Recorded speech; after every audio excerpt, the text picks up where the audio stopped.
In today's video, I'm going to teach you how to find environment variables in Lovable Dev. Before we jump in, a quick note on what we're looking for.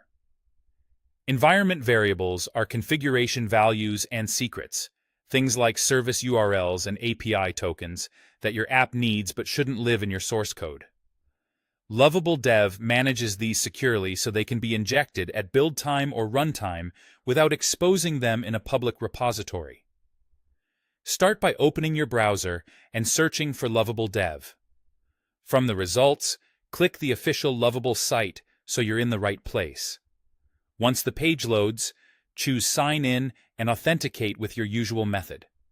After you're signed in, you'll land on the Lovable home screen. Here, look for the Projects area.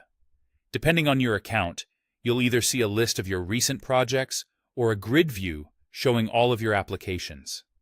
Both views work the same way for what we need.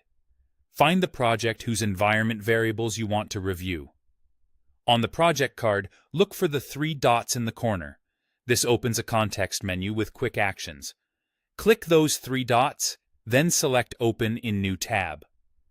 Opening in a new tab is handy because it keeps your main dashboard accessible if you need to switch back. In the newly opened Project tab, navigate to the Cloud view.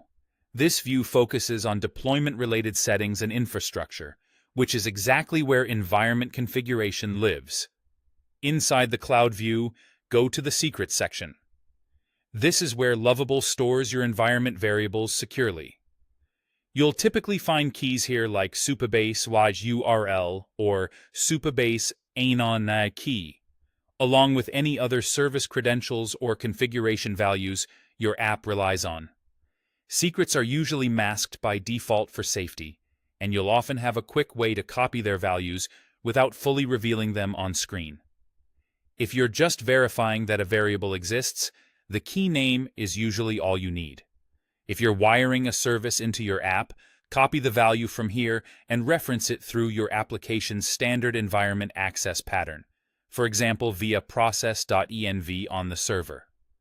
The key benefit is that Lovable injects these values for you at build or runtime, keeping them out of your codebase and out of version control. If you don't immediately see what you're looking for, double-check that you're in the correct project and the correct deployed view, since secrets are scoped per project. And remember, handle any copied values carefully. Avoid pasting them into chats or committing them to source control. That's it. You've navigated from the Lovable home screen to the Cloud view and into the Secrets section, where your environment variables live securely.